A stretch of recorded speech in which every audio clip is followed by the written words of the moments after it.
What's up? Hey! Guitar Slinger TV, I'm Paul Vario. I'm Jon Bivona. And he's a bending mofo.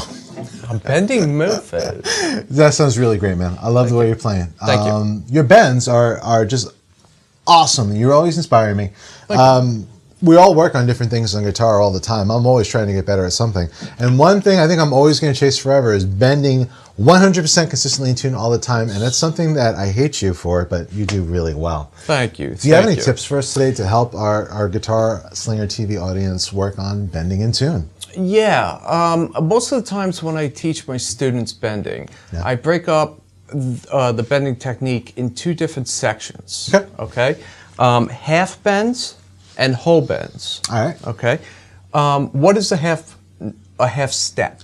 Sure. So it's a unit of measurement, just like you can measure this room in feet or inches or yards, or if you use like the metric system, I don't know. I'm American. But you could, it's just a unit of measurement. And on the guitar, it's the distance of one fret to the next is a half step. Yes. Shock! Sorry. The distance of one fret to two frets above or below, you can do half steps or whole steps above or below, is a whole step. Not as no sharp. No. Maybe a ballad. I feel pretty okay about that, actually. Not really that scared. So half step, we're talking about adjacent frets. Whole step, we're talking about skipping over a fret. Yes. So when I teach bending, I teach half step bending and whole step bending. Sure. Okay. So usually I tell them to play a note, any note they want. Let's pick the 8th fret on the B string. Sure. And first, let's do a half bend. Now what a half bend is, just like a half step, you're raising this note that you're bending up a half step. Okay, so you're going to take this G note? Yes. Bring it up to like a G sharp? No, first we want to hit the note. Okay. Listen to it. Yeah. Go a half step below it. Oh, you're talking about bending up to the G Bend from a half up, step below. yes. Okay, that's cool. So here, listen to the note first. Yeah. Memorize it, short-term memory. Yes. And then bend up to it. That's Don't awesome. go. Ooh. Make sure you're Too much there. in perfect tune. Sounds pretty good to me. Let's try playing the 9th fret. Okay. Come back 2 frets and do a whole bend. Now what a whole bend is just like a whole step. You're raising the pitch of this note a whole step. So you need a little more pressure, a little more strength. Yeah, you gotta squeeze, baby. A little bit. Tennis balls. So first hit the note, listen to it, come back 2 frets, and You're bend just trying up to match to it, right? Sure. That's awesome. I like it. It's also great for ear training. Sure, absolutely.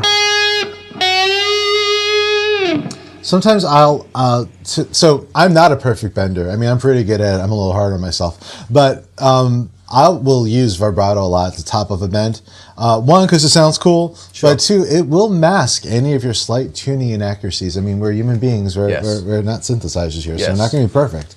And it's a really sweet sound, and it does kind of help you mask that tiny, or you might be just a hair sharp or hair flat. Right. No one bends 100%. You're really close to it, actually. I really don't like you very much right now. So, a nice vibrato at the end of any bend is a beautiful thing. So, especially if you really shake it. Yeah? You could be anywhere. I know. I had a friend who was a really great bender, and one time as kind of like a prove it to someone, he had his girlfriend like detuning his guitar in mid-guitar solo. And he just kept bending all the notes, like, in tune, because he had great ears. He was a great bender. I didn't like him either very much. He wasn't that good of a friend, but he was a great guitar player. And it's a really cool trick. When you bend... Yes. I'm sorry, did I cut you off? No. You're bending with the 3rd finger, right?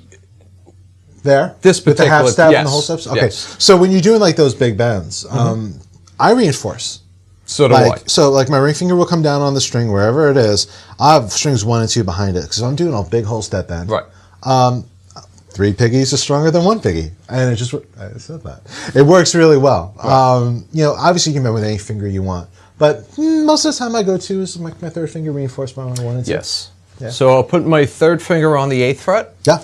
And I usually put my middle finger on the fret before it. Right. And even the first finger sometimes on the 6th fret. Sure. It's better for strength and stability. Yeah, it's not really about what frets they're on. Whatever goes on behind the You don't hear it destination anyway. fret, yeah, you don't hear it. So just put your fingers down and squeeze with 3 instead of 1. You have a much better chance. How about your thumb placement? My thumb usually I put on top A lot of of rock the and blues neck. players do. This way, I'm kind of pressing down on the neck as I'm bending. So it's almost like you're squeezing juice from a lemon. Yes. You know, instead of just like pushing up with your fingers, kind of pushing down at the same time the other direction with your thumb. Yes. You really squeeze it. Once again, there's a million ways to do this. One of my favorite guitar players is a dude not enough people know about. His name is Chris Poland. You know who Chris Poland is? No. He played on the first couple of Megadeth records. Okay. And he's been kind of like a rock fusion guy for a long time now. Chris Poland, when he bends the strings, his thumb is always in the back of the neck. Really? And he pushes just with his fingers. He doesn't use his pinky at all. I think he actually had a tendon severed at some point in his life. Ooh. And he's just like 3 fingers, and he does massive bends. Whole steps, 3 half steps, 2 whole steps, massive bends all the time. So, I mean, there's lots of ways to do it. But I'm with Jon on this. I think thumb on top, third finger reinforced by 1 or 2 fingers behind it. Give it a little bend. Short-term memory. Yep. I'm just memorizing that note. I do my best to bend up to it. Pushing down with my thumb, up with my fingers. Yep. Works pretty well. Yes. You can also bend with any of your other fingers. A lot of times I play melodic figures. Yeah. Like.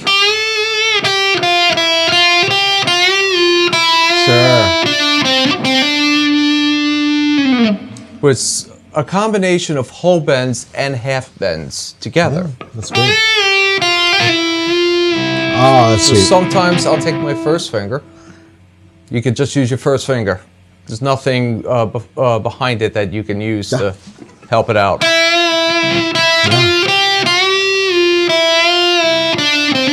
All the time. That's great. You know, you can also, I use the first finger a lot for little out of tune bends, little microtone bends when you bend a string between the pitches. Yes. If I'm doing like an A minor pentatonic scale, which we've covered already, when I get to that minor third,